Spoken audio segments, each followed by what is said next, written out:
Afrikili TV. Afrikili TV, c'est du sérieux. Afrikili TV, ici, vous avez la parole. La chaîne de télé sur le web, pas comme les autres.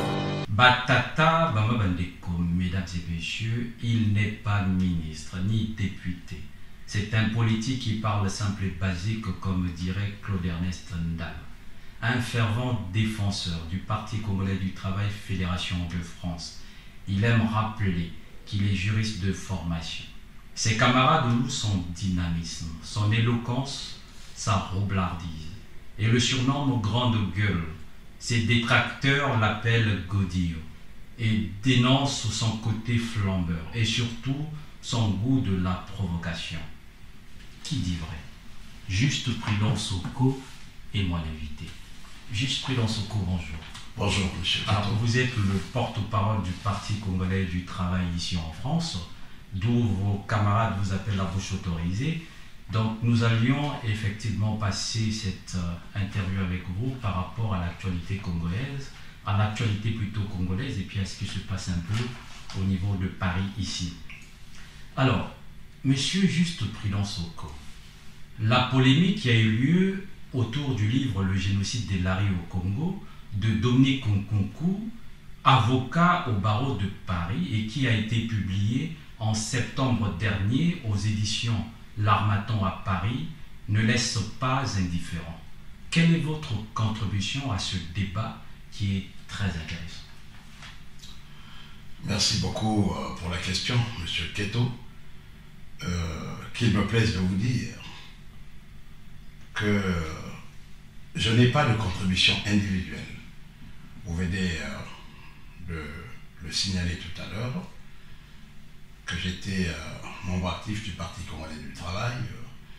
Je suis chargé de la communication et porte-parole de la Fédération France du Parti congolais du travail. Et à ce titre, la Fédération France du Parti congolais du travail s'est déportée, je crois, au mois de septembre.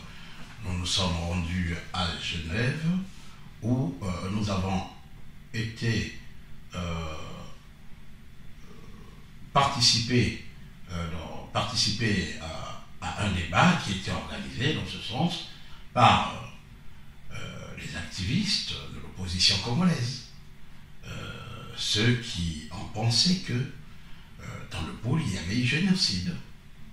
Nous y sommes rendus avec mes camarades dans l'optique de prendre part au débat qui devait avoir lieu à Genève, dans l'optique d'y apporter le contradictoire, parce que nous pensons que nos frères qui parlent du génocide Lari sont dans l'erreur. Sont en erreur ou ils sont complètement dans la méconnaissance totale des textes de droit. Et nous avons pensé que c'est grave qu'une société qui est la nôtre puisse courir le risque d'être ébranlée, parce qu'à la base, nous avons un mensonge organisé, orchestré par certains activistes ressortissants congolais. Et malheureusement pour eux, ils n'ont pas pu avoir ce débat, du fait que les autorités suisses ont purement et simplement annulé cette manifestation. Nous avons ainsi pu faire sur place, réaliser plutôt une conférence de presse, un point de presse avec les camarades, un point de presse dans lequel nous avons martelé dans le but d'expliquer à la communauté congolaise tout entière, mais aussi au-delà, qu'au Congo-Brazzaville, il n'y a jamais eu de génocide, en y apportant des éléments d'appréciation. Voilà ce que nous avons pu faire à Genève concernant cette affaire du génocide Lari. Alors, monsieur, juste Prudence Soko, permettez-moi, parce que je suis en train de vous écouter, vous avez parlé des personnes qui sont en train de parler de ce génocide, que vous parlez, vous nommez des Lari, en disant qu'ils ne connaissent sûr et certain pas le droit. Donc la question que j'ai envie de rebondir, plutôt de vous poser là-dessus, c'est peut-on dire que cette polémique, c'est-à-dire c'est un problème de droit qu'il faut régler avec les instruments du droit, ou ça vise à opposer tout simplement les Congolais? Est-ce que M. Dominique Nkoukou, en écrivant ce livre, a voulu diviser les Congolais, ou il parle des choses qui sont vraies, qui s'est passé au niveau du pôle? Le génocide, proprement dit, est une préoccupation essentiellement juridique. Ce n'est pas un terme qu'on rencontre, par exemple, dans un marché de foufou. On parle de génocide dans la sphère juridique. Et, par contre, la préoccupation d'en face, c'est-à-dire de ces activistes que je venais de citer nommément tout à l'heure, est une préoccupation essentiellement politique. C'est-à-dire qu'on utilise un terme juridique à des fins politiques. Bien sûr, à des fins de déstabilisation. À des fins de créer une sorte, je vais dire quoi, de dislocation dans l'ensemble de la nation congolaise.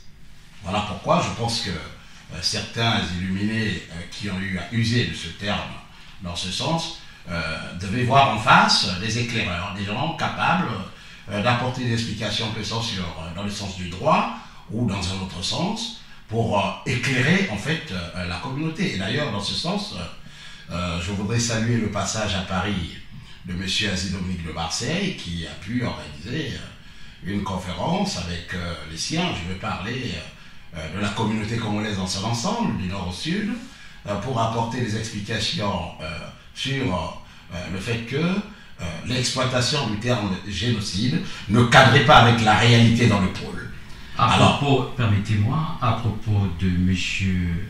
Asie Dominique de Marseille, je reviendrai là-dessus, mais par contre, dans vos réponses, vous avez parlé de déstabilisation. Pensez-vous que l'avocat au barreau de Paris, le célèbre avocat Dominique Nkoukou, a écrit ce livre, pour ne pas dire cet opuscule, pour déstabiliser le pouvoir du Brazzaville?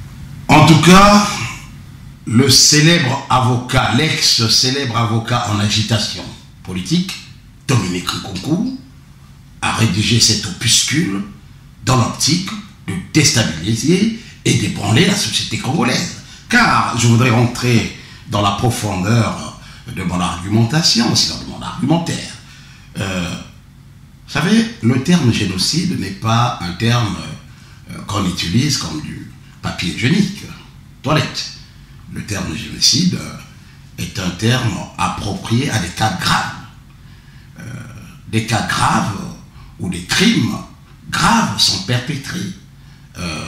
Je vous ai dit dernièrement que on n'emploie pas le terme génocide parce que il faut arriver à telle fin en utilisant ceci, le gouvernement de la République sera tailli et on arrivera à telle ou autre solution qu'on n'a pas pu avoir lors par exemple du changement de la Constitution, lors par exemple des élections présidentielles, lors des agitations du pôle. Donc je pense que ça n'est pas normal. Vous savez, on a parlé du génocide dans le monde que 4 fois.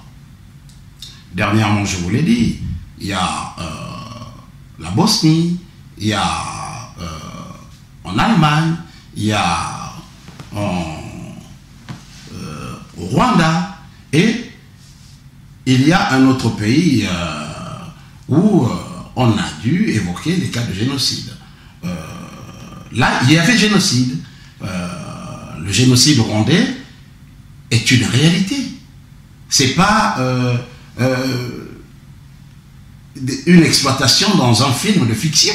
C'est la réalité. Or, dans le pôle, nous ne pouvons pas constater la volonté manifeste du gouvernement congolais à exterminer les Laris. Et pour quelle raison, donc? Et là, Dominique Nkoukou ne nous donne pas de raison. Il dit que le génocide Lari est perpétré depuis 1959. Est-ce que M. Dominique Nkoukou connaît l'histoire du Congo? Sait-il pourquoi en 1959, il y a eu la première guerre civile au Congo? Mais ça n'a rien à voir. il n'y avait pas un gouvernement en place qui visait les laris. Ce qui s'est passé en 1959 au Congo-Brazzaville, c'est une confrontation qui est partie d'une tricherie. C'est la première tricherie dans les institutions du Congo, entre Yulu et Opango. Les deux députés, parce qu'à l'époque, le vote était indirect. Le président de la République était élu au suffrage indirect. Ça veut dire quoi? Ce n'est pas le peuple qui allait voter directement, mais c'était les représentants de la nation qui élisaient le président de la République. Donc indirectement, le président de la République était élu. Les deux députés se trouvant de l'autre côté ont été corrompus. C'est la première corruption nationale constatée. Ces deux députés ont été corrompus par Yulu et ont voté pour Yulu. Et c'est comme ça que Yulu deviendra président de la République. Et de cette confrontation, on est arrivé à la guerre civile. Où est donc le plan bien élaboré qui visait les laris au Congo? Ça n'est pas le cas. Alors, ce qui est plus grave, c'est que, vous savez, Eisenhower disait qu'il vaut mieux deux concus marchent qu'un intellectuel assis. Et là, Dominique Nkunku est véritablement assis. Parce que lorsque le Congo avait besoin, pour régler les problèmes, avait besoin des arguments ou des méthodes, des mécanismes pour résoudre le problème du Sud, Dominique Nkunku ne s'est pas retrouvé avec d'autres Congolais qui soient du pouvoir de l'opposition pour essayer de proposer des alternatives au gouvernement de la République. Monsieur Juste Prudent Soko, je suis en train de vous écouter attentivement, c'est surtout les téléspectateurs. Vous avez parlé de la déstabilisation. Je veux revenir sur le mot déstabilisation.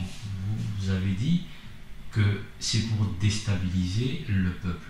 Monsieur Dominique Nkunku ne fait pas de la politique, c'est pas un politique. Il a écrit un livre, donc je ne vois pas pourquoi il va écrire ce bouquin pour déstabiliser. Je parlerai peut-être de vouloir diviser peut-être les Congolais. Enfin, à ma connaissance, je pense non plus aussi. Alors, donc, pensez-vous que le pouvoir de Brazzaville a peur de M. Dominique Nkunku?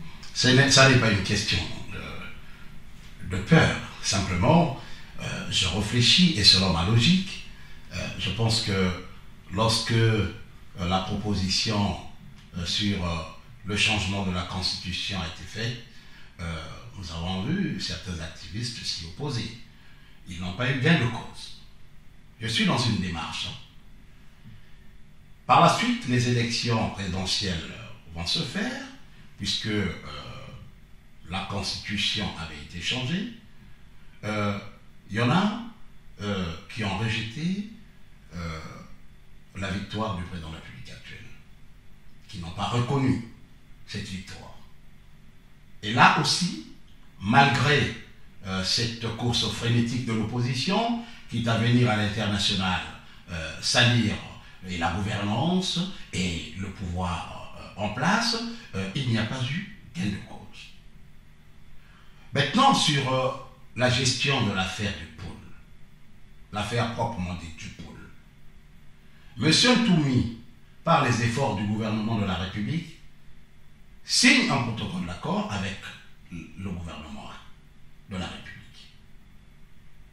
Et ces mêmes activistes, constatant qu'ils sont en train de perdre la main dans le pôle, ils créent donc ce livre qui est écrit par M. Nkunku pour mettre le doigt sur le pôle et dire que là, il y a eu génocide. Mais la chance du gouvernement de la République, c'est que le génocide n'est pas un terme qui s'utilise, comme je disais, comme du papier de toilette. Le génocide, c'est un terme juridique, on l'utilise là où il faut. On ne parle pas de génocide comme si on partait au marché. Et les caractéristiques de la définition même du génocide, on ne les retrouve pas dans la réalité de la gestion de l'affaire du pôle. Donc, il n'y a pas eu génocide au pôle. Mais pourquoi alors exploiter le terme génocide? C'est pour accentuer la gravité de la gestion de l'affaire du pôle, pour attirer la communauté internationale au chevet de ces activistes. Cet activisme, je vais dire sauvage, clairement, est ainsi ébranler la société congolaise par la déstabilisation des institutions. C'est un programme, monsieur.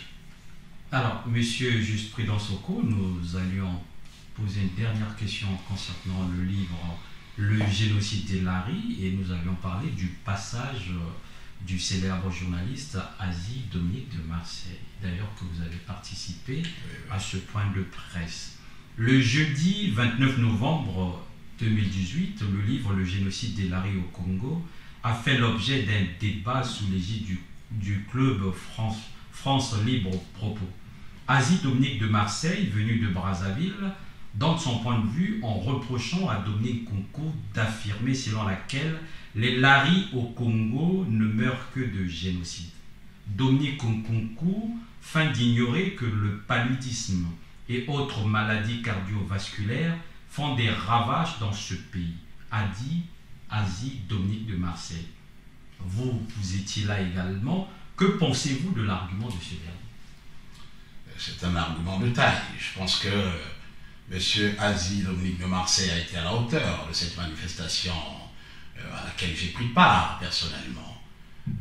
Oui, ce qu'il est en train de dire dans le texte que vous venez de lire est vrai. C'est vrai que les Laris au Congo, je n'ai rien contre les Laris qui sont des frères. J'ai même certains membres de ma famille qui sont Laris. Monsieur Asie de Marseille, Dominique de Marseille, dit la vérité. Donc, au Congo, tel qu'on est, ça n'est pas possible. Comment un intellectuel peut se servir de son savoir pour duper toute une nation? Mais ça veut dire que les Laris ne meurent plus de palu. Le palu, c'est pour les Mochi, les Teke, les Kongoulou, les Bembe, les Kama, les Sundi. Et les Laris, non, le palu ne les attaque pas dans cette région où le palu fait ravage. Non, mais c'est pas ce qu'il a voulu dire réellement. Non, mais vous m'avez posé la question. Vous m'avez posé la question. C'est de savoir dans quel sens Asie de Marseille le disait. Tout à fait. Et moi, je reviens dessus. Je reviens dessus. Oui, mais... Ce qu'il a voulu dire, c'est quoi? C'est que, en fait, il n'y a que le génocide qui décime les Laris. Et comme la date du début du génocide, l'année plutôt, est 1959, donc depuis 1959 à ce jour, les Laris ne meurent que de génocide. Mais non, il parle tout récemment de 2016, sûr et certain, quand le président de la République, il y a eu des élections présidentielles, il a gagné, et le pasteur Anthony est parti au fin fond du pays, dans les buissons, comme l'habitude de dire, et faire je dirais...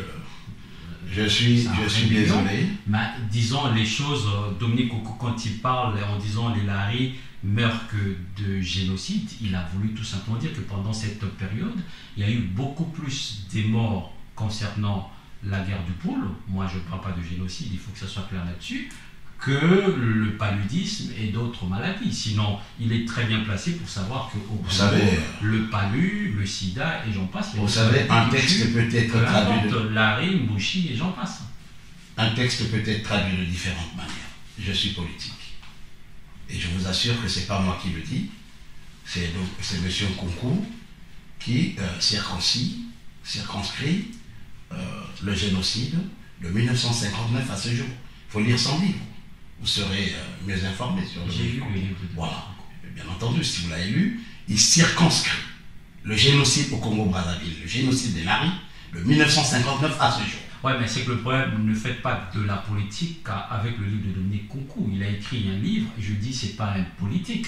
Donc, quand vous donnez vos réponses, je peux comprendre, vous êtes un politique. Vous donnez une réponse politique, mais quand il parle, par exemple, comme je vais le dire tout à l'heure, les Laris meurent que de génocide, c'est pas une façon de dire que depuis 58 jusqu'à aujourd'hui, il y a génocide au Congo. 59. Depuis 59 plutôt, permettez-moi. Donc voilà, c'est une façon de dire que depuis qu'il y a eu la guerre du pôle, ils ont peut-être constaté. Mais il faut qu'ils le disent. Ils ont peut-être. Je ne fais pas l'avocat du diable. Il faut je ne laisser suis pas l'avocat de Dominique Nkunku. J'ai lu le bouquin, j'ai essayé de comprendre. Il faut laisser le dire. Donc à partir de là, quand il dit depuis qu'il y a eu la guerre du pôle, il y a eu beaucoup plus de morts, c'est-à-dire que les gens qui sont morts, beaucoup, avec les armes, c'est-à-dire que le Pasteur Ntoumi et l'armée républicaine, il y a eu des dommages collatéraux de part et d'autre, bien sûr, que le palu qui tue matin, midi, soir. On sait que le palu tue, on le sait. C'est pas une façon, vous, en tant que politique, de vouloir venir caricaturer les propos de je suis désolé, vous extrapolez mes propos, et je ne suis pas dans la caricature, je suis dans la vérité, vous êtes dans la confusion. Je suis en train de vous dire ceci, que monsieur Nkunku circonscrit le génocide Lari de 1959 à ce jour, messieurs. Et c'est son livre qui le dit, c'est pas juste Prudence Oko qui le dit. Alors, je ne fais que rebondir sur ce qu'il a dit, lui. Ce sont des informations reçues de son livre. Donc ne me faites pas dire des choses que je n'ai pas l'intention de dire, et surtout ne pas dire que je suis dans la caricature, je n'ai jamais appris à le faire. Et je restitue la vérité. Ce monsieur Nkunku, d'ailleurs, que vous avez présenté sur vos caméras comme un excellent avocat, adulé par je ne sais quelle communauté. Mais c'est un avocat, je vous informe, monsieur, il est radié du barreau. C'est un avocat au barreau de Paris. Vos informations sont vieilles. Monsieur Nkunku ne fait plus partie du barreau de Paris. Et je le dis, il peut suivre cette caméra, et si j'ai menti, il peut me porter plainte. Alors, vous savez, tout se vérifie en France. Hein? On ne peut pas mentir aux gens. On est là pour dire la vérité. Vous avez vérifié qu'il est... Je vous dis que c'est facile.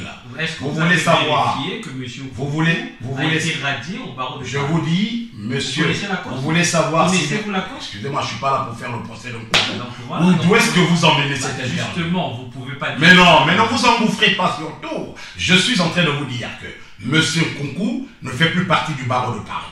Mais vérifiez après l'interview. Mais comment vous pouvez me poser une question après? Alors, monsieur Juste Prudence Oko, nous allions effectivement arrêter, on va terminer avec les questions du génocide Lari, d'ailleurs que ça fait plus de débat, et nous allions, je vais vous poser d'autres questions.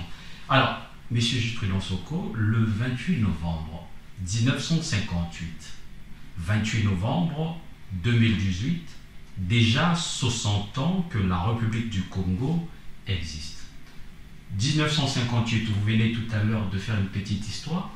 Jusqu'à aujourd'hui, il y a eu beaucoup de présidents, de gouvernements, ça et là, sur certains, il y a eu des choses. La question que j'ai envie de vous poser, en tant que politique, vous qui faites de la politique, quel est le bilan? Est-ce que quand on regarde depuis qu'on a eu l'indépendance jusqu'à aujourd'hui, on peut dire enfin le Congo est en voie de développement? Le Congo est en marche. Le Congo, c'est vrai, dans tous les pays, il y a des hauts et des bas, mais le Congo, en ce moment, on peut dire qu'on a l'espoir. Quel est le bilan aujourd'hui? Le bilan des 60 ans de gouvernance au Congo-Brazzaville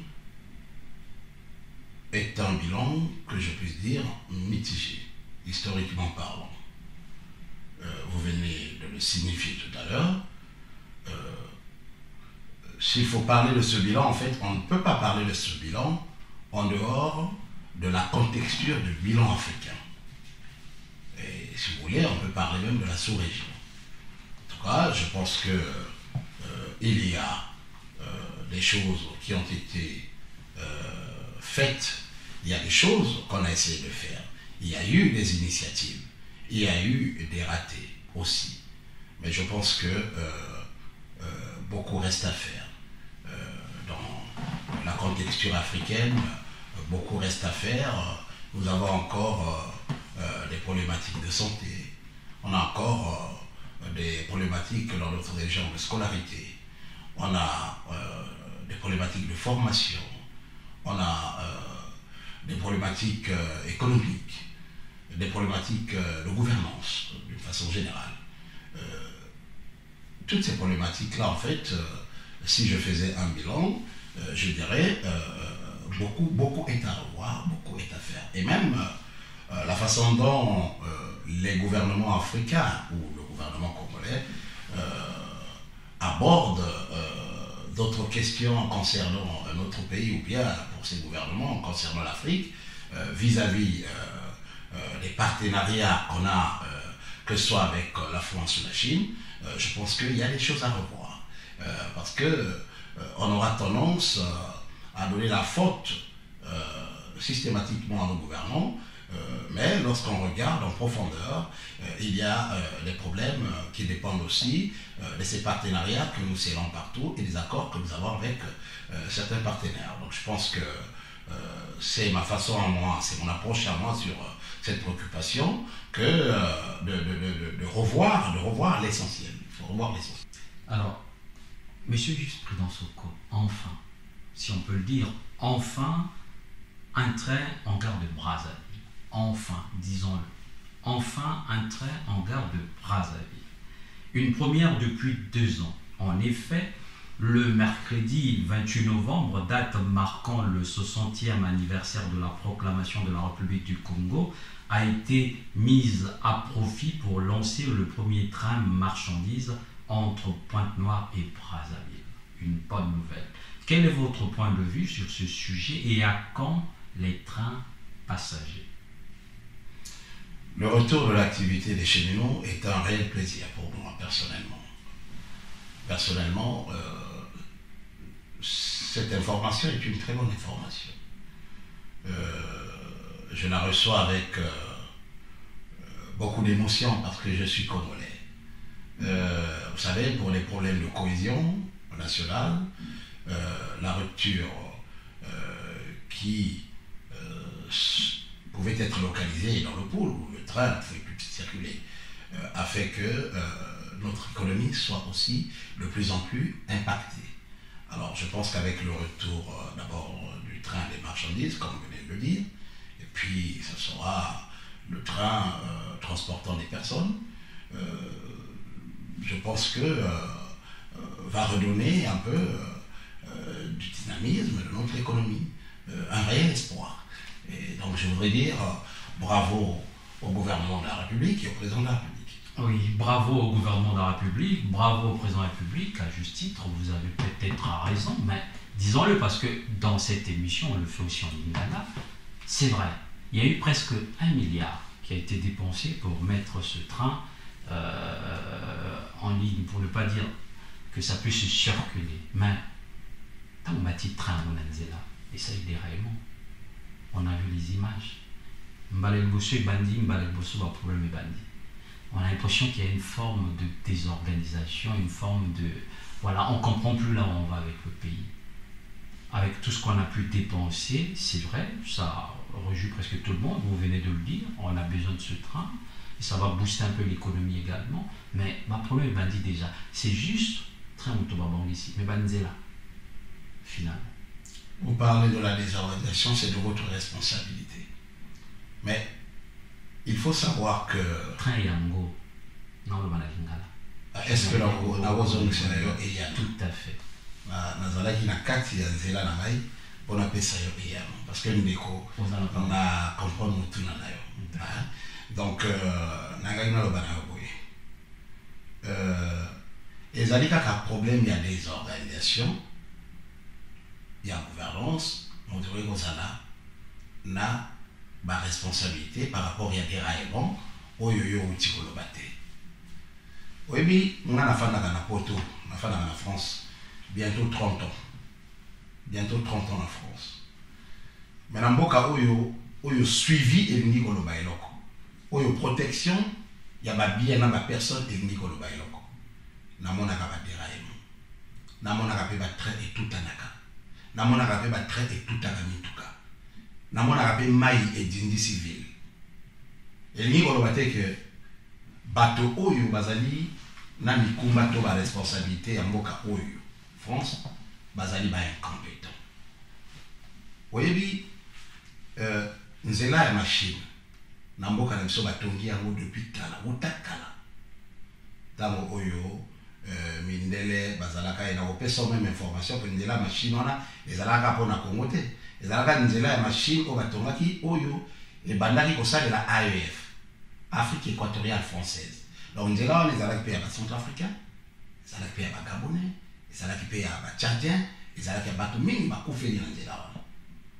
Donc na ndimite que entretien ko esala na nzela wana tindelo, et surtout que nzela wana basilaki kotika yango depuis que chemin de fer eko fonctionner sous. Donc, on a été milliards de mogo petit botan à ce que coca. Nandenge que bah quand tu vas passer la révision pour l'homme la point noir après de 600 km Brazzaville. Donc, dans le but est que le gouvernement a la responsabilité. Donc, le gouvernement n'a pas de responsabilité. Parce qu'il faut se justifier, il faut rendre ma compte. Mais, dans la ligne de mission, il y a logique. Il y a très souvent, non, les camosos qui sont salami, il faut qu'on il faut qu'on le baboui. Non. Non. La canisse que. Tu dois accuser personne. N'a pas accuser personne, n'a pas indexer personne. N'a pas pour moi n'a pas et n'a pas pour comprendre. Yozali papa ou azana parti il y a pouvoir au sein de la politique. Donc Yozali bien placé, il y a coupé ça. Bah réponse n'a pas question n'a pas posé. Et réalité n'a l'inimo kanangaïté. Si je pose des questions parce que j'ai envie que mon pays, le Congo, mon beau pays puisse fonctionner correctement et que les gens puissent se retrouver très facilement. Alors, papa jurisprudence au co, donc je vais revenir en français, je vais vous poser une question concernant l'économie. Le Fonds monétaire international, la FMI, est bel et bien embêté au sujet de notre pays, le Congo-Brazzaville. Car, après sa mission du 6 au 14 novembre, relevant des progrès considérables en matière de gouvernance et l'embellie provoquée par la hausse des cours du pétrole, notre pays ne peut toujours pas espérer d'aide du FMI avant un accord avec ses créanciers extérieurs. Pourquoi selon vous? Je pense que... la condition sine qua non, pourquoi on n'a pas pu s'abuser aide? Tu me donneras la réponse. Français ou bien pour les téléspectateurs, d'où le fait que j'ai dit tu me donneras et surtout les téléspectateurs la réponse au français parce que c'est quand même un peu technique tout ce que je viens de dire. Donc par contre je disais condition sine qua non pour n'avoir pas saluso falanga, il faut mbo cannabiso, c'est-à-dire que le Congo-Brazzaville, le gouvernement et le président de la République puisse effectivement essayer de négocier avec les créanciers extérieurs. Quand on parle des créanciers extérieurs, on voit la Chine et d'autres traders par exemple. Pourquoi ils ont... Mais il faut savoir que le monde, après 1945, c'est-à-dire la guerre, est organisé avec des institutions en place qui t'a aidé les pays à venir à leur chevet, à agir. Je vais vous dire plus loin que je suis contre ça. Je suis contre toute cette forme d'organisation. Déjà, d'entrée de matière, je vous le dis. Cette dépendance nous infantilise. Pas que le Congo, et d'ailleurs, je pense que c'est l'Afrique tout entière. Cette dépendance, même Oufouette Boigny l'avait dit dans le civisme, cette dépendance nous infantilise. Dire que pour nous faire un prêt, il faut que nous négocions pour ce qui est des conditionnalités, il faut que nous négocions avec des partenaires extérieurs tels que la Chine et d'autres. Permettez-moi à qui la faute? Laissez-moi parler. Vous voyez, c'est une question dans une réponse. Comment voulez-vous qu'on les évolue? Et le désordre, c'est tout ça. Je vous laisse parler. Merci beaucoup. C'est normal que je rebondisse par rapport à ce que vous êtes en train de dire, mais sinon je vous laisse parler. Lorsque je développe, j'ai fil d'idée. Mais lorsque vous me rentrez au milieu pour susciter une question dans une réponse, vous voyez un peu le chaos que cela peut mettre en place. C'est pas très facile en termes de communication que vous et moi sommes des acteurs. Alors, j'étais en train de dire que j'étais contre le fait que nous ayons cette dépendance vis-à-vis du FMI. En même temps, il faut réaliser que le Congo n'est pas le seul pays qui demande des aides. Le Congo n'est pas le seul pays à avoir des dettes.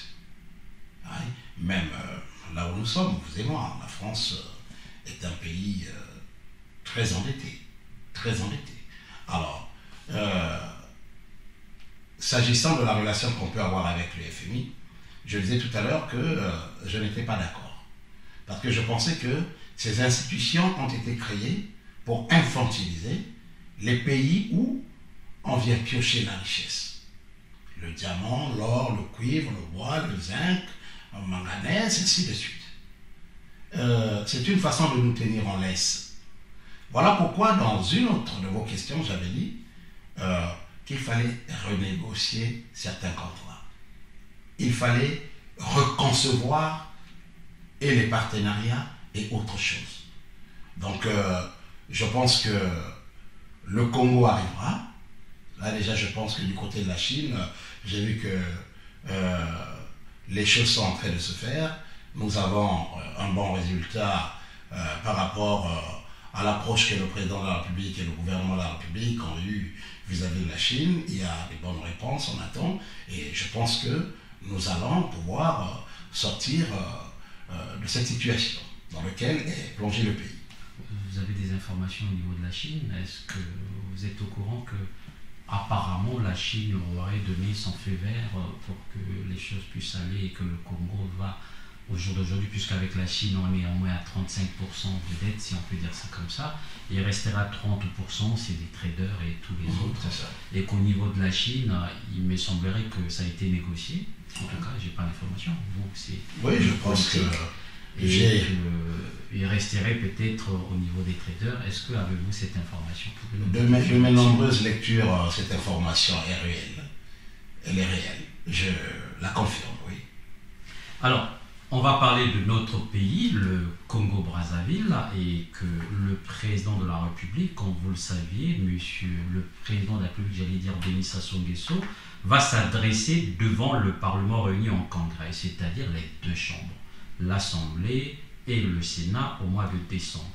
Alors qu'il est confronté à une situation économique et financière qui n'a jamais été aussi délicate depuis son retour au pouvoir en 1997, quel sera l'essentiel du discours du président de la République, selon vous, devant l'Assemblée nationale et le Sénat?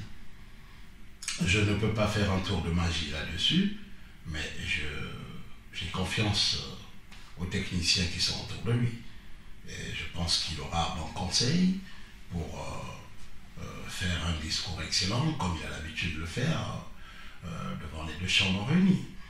En tout cas, en mon sens, dans le dosage même du discours, il serait intéressant en tant que citoyen que j'entende parler des préoccupations économiques, j'entends parler de la santé, de la scolarité, que j'entende parler de ces éléments-là, dont on pourra rajouter d'autres, et par exemple la sécurité, vu que nous sortons de cette affaire du pôle dont on faisait évocation tout à l'heure, il faut parler de la sécurité.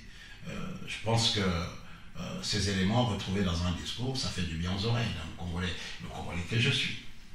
Et donc, si j'ai pu comprendre ce que vous venez de dire, je pourrais dire, pensez-vous que le président de la République va profiter, parce qu'il va parler il va parler à l'Assemblée nationale et au Sénat, c'est-à-dire au Congrès, réuni au Congrès plutôt, pensez-vous que le président de la République va profiter de cette occasion pour essayer de mettre de l'ordre, de la méthode et de la discipline dans la gestion du pays, en parlant directement à ces deux chambres, enfin, oui, deux chambres, bien sûr, le Sénat et l'Assemblée nationale? Bien sûr, c'est une des occasions. Et d'ailleurs, vous voyez ce qui se passe en France.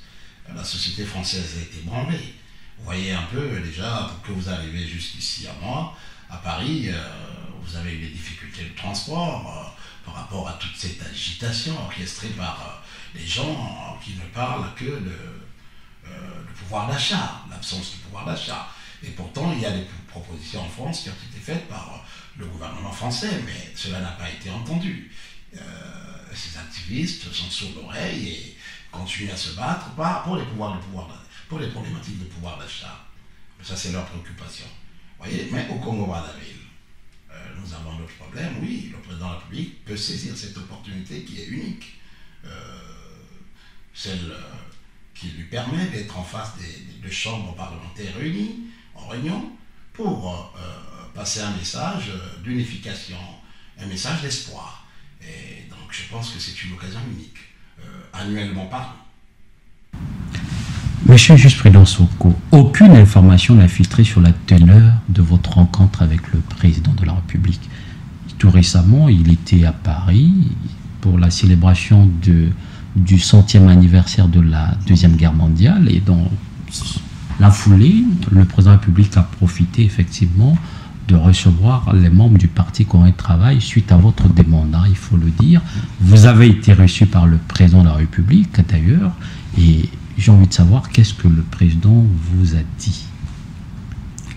Non, vous venez de le dire tout à l'heure, le président de la République est élu au suffrage universel, donc sa fonction requiert un certain caractère d'universalisme. Donc tout Congolais peut demander une audience avec le président de la République et en avoir l'espoir d'être reçu. C'est ce que la Fédération France du Parti Congolais du Travail a dû faire pour que les 4 représentants donc, de cette fédération nous soyons reçus par le président de la République.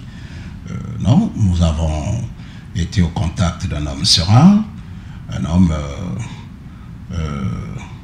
qui est plutôt dans la constance, le souci du détail, qui porte l'intérêt résolument sur la résolution de cette crise qui sévit le pays jusqu'à aujourd'hui. Et je ne pense pas qu'il puisse y avoir quelque chose qui filtre, parce que qui filtre, le caractère de la réception n'étant pas privé, je pense que je ne suis pas tenu à tout révéler. Monsieur le juge Prudent Soko, vous êtes membre du Parti Congolais du Travail. À quand le congrès? Bien. Alors, le congrès du Parti Congolais du Travail va se faire. J'en ai eu la certitude, mais je n'ai pas eu l'autorisation d'en parler. Donc comprenez que je puisse avoir une certaine abstinence qui t'a révélé cette information. Mais croyez-moi, le congrès du Parti Congolais du Travail se tiendra et c'est une des préoccupations de nos gouvernements. Batata, Bamabandeko, mesdames et messieurs, au moins peut-être que vous aurez un mot à dire. Si vous avez un mot à dire, je vous laisse le temps de faire passer votre message. Et sinon, nous sommes arrivés à la fin de cette émission. Si vous avez un mot à dire, vous avez un mot. Merci beaucoup. Je dirai un mot à l'endroit de mes compatriotes. Chers mesdames et messieurs, je suis Juste Prudent Soko, représentant du Parti Congolais du Travail en France. J'aimerais, comment dire, c'est-à-dire que je voudrais mettre un accent sur la dimension de nos préoccupations au niveau de la diaspora congolaise qui m'agace qu'on ne nous sépare pas, que l'on soit du Poul, que l'on soit de Gamboma, d'Oyo, que l'on soit de Ntiaki, de Mouyondi, que l'on soit de Djambala, de Lekana. Mes frères, mes sœurs, nous sommes des frères. Nous avons une même histoire. Nous partageons le même sol. Nous avons les mêmes fleuves qui irriguent notre pays. Nous ne sommes pas des ennemis. Je pense que partout où sont des hommes et des femmes, les problèmes ne manquent jamais. Qu'on ne vous trompe pas, il n'y a pas un paradis sur terre. Mais essayons de régler nos problèmes plutôt par nous-mêmes. Essayons de trouver des solutions intellectuelles, vendeurs dans un coin, artistes musiciens, tous ceux qui composent la société congolaise. Nous sommes appelés à discuter, nous sommes appelés à parler. Nous ne sommes pas des ennemis et donc je vous demande de vous abstenir lorsqu'on vient vous vendre des histoires à dormir debout sur le Congo et sur la gouvernance. Et donc je pense que l'opposition congolaise doit être une opposition loyale et non une opposition de fenêtre, une opposition cagoulée, une opposition qui se cache, qui tient des réunions dans des appartements la nuit. Donc voilà ce que j'allais vous passer comme un message et je dis, nous sommes appelés à nous revoir pour ce pays. Et je vous dis merci beaucoup de nous avoir suivis et merci pour les Congolaises et Congolaises. Nous ne sommes pas des ennemis, nous sommes des frères et des sœurs. Merci. Batata, mesdames et messieurs, vous venez de suivre le C Politique d'Afriquili TV, votre chaîne d'opinion. Ici, vous avez la parole. C'est à vous de juger. Restez connectés sur Afriquili TV, votre chaîne préférée. À très bientôt.